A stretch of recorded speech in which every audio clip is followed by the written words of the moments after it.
మరో breaking news చూస్తున్నాం. YCP కార్యాలయాల కూల్చివేతలపై ఏపీ హైకోర్టు కీలక ఆదేశాలను జారీ చేసింది. కూల్చివేతల విషయంలో చట్ట నిబంధనలు పాటించాలని కోర్టు తెలిపింది. ప్రతి దశలో కూడా వైసీపీ వాదన వినిపించేందుకు అవకాశం ఇవ్వాలని సూచించింది కోర్టు. 2 నెలలుగా భవన నిర్మాణాల అనుమతుల వివరాలను అధికారుల ముందు ఉంచాలని పిటిషనర్కు సూచించింది.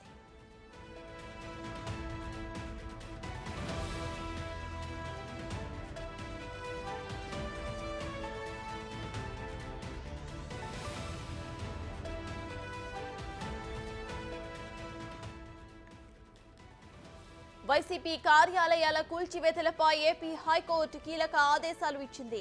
కూల్చివేతల విషయంలో చట్ట నిబంధనలు పాటించాలని కోర్టు తెలిపింది.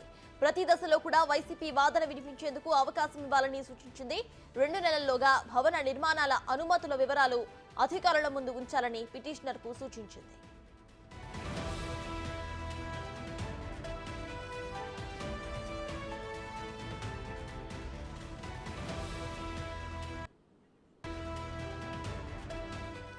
ఇదే విషయంపై పూర్తి డీటెయిల్స్ మా ప్రతినిధి శివ అందిస్తారు. శివ, చెప్పండి. ఇటు వైసీపీ కార్యాలయాల కూల్చివేతలపై అయితే హైకోర్టు ఆదేశాలు జారీ చేసినట్టు తెలుస్తోంది. వైసీపీ కూడా అటు వాంగ్మూలం ఇచ్చే విధంగా కూడా అటు ఆదేశాలు ఇవ్వడం మనం చూస్తున్నాము. ప్రెసెంట్ అప్డేట్స్ ఏంటి? ఇటు టీడీపీ వర్గాలు ఏమంటున్నాయి, వైసీపీ వర్గాలు ఏమంటున్నాయి?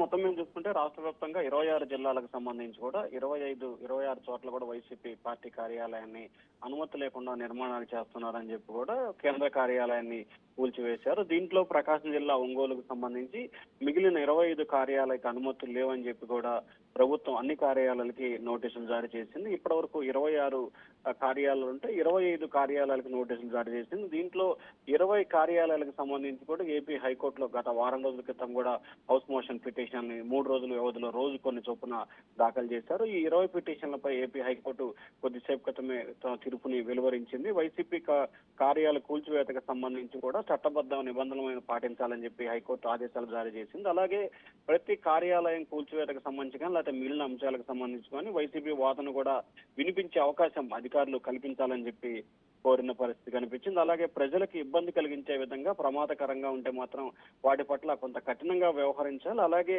కూల్చివేత వంటి నిర్ణయాలు తీసుకునే ముందు వారి అభిప్రాయాలు తీసుకోవడం, అలాగే న్యాయస్థానం దృష్టికి తీసుకురావాలని చెప్పి కూడా కోర్టు తెలిపిన పరిస్థితి కనిపించింది. అలాగే ఓవరాల్ గా మొత్తం కార్యాలయాలకు సంబంధించి కూడా ఏదైతే ఉందో వీటన్నిటికి సంబంధించి అనుమతులు, మీ వద్ద ఉన్న ఆధారాలు, ఎక్కడెక్కడ డాక్యుమెంటేషన్ ఉన్నాయి, వాటికి సంబంధించిన అనుమతుల ఆధారాలు మొత్తం 2 నెలల్లోపు కూడా ఆయా ప్రభుత్వ కార్యాలయాల్లో సబ్మిట్ చేయాలని చెప్పి కూడా ఆదేశాలు జారీ చేసింది. అలాగే అధికారులు ఎటువంటి తొందరపాటు చర్యలకు తీసుకోవద్దని చెప్పి కూడా హైకోర్టు తన స్టేటస్ కోన్ అయితే కొనసాగిస్తూ తీర్పును వెలువరించింది. మరొక వైపు ఈ అంశానికి సంబంధించి కూడా తెలుగుదేశం పార్టీ నేతలు కూడా ఒకటే చెప్తా ఉన్నారు. అనుమతి ఉంటే తాము ఎందుకు కూల్చివేస్తాము, అనుమతి లేదని చెప్పి కూడా హైకోర్టు కూడా ఇండైరెక్ట్ గా పేర్కొంది. ఒకవేళ అనుమతులకు సంబంధించి సబ్మిట్ చేయడానికి వారు న్యాయస్థానాన్ని సమయం అడిగారు. దీనిలో భాగంగా న్యాయస్థానం వారికి సమయం ఇచ్చింది. ఖచ్చితంగా 2 నెలల్లోపు అనుమతులు చూపిస్తే తాము ఎందుకు కూల్చేస్తాం, ఎక్కడ తాము కక్షపూరితంగా వ్యవహరించే అవకాశం లేదని చెప్పి కూడా టీడీపీ నేతలు చెప్తున్నారు. మరొకవైపు ఈ అంశానికి సంబంధించి వైఎస్ఆర్సీపీ నేతలు కావాలని ప్రభుత్వం కక్షపూరితంగా వ్యవహరిస్తుంది,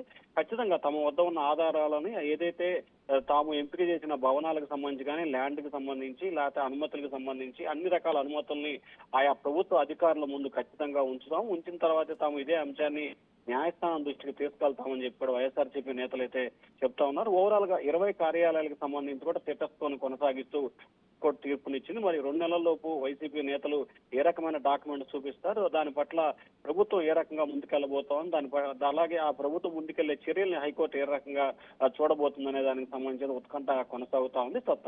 రైట్, థాంక్యూ శివ.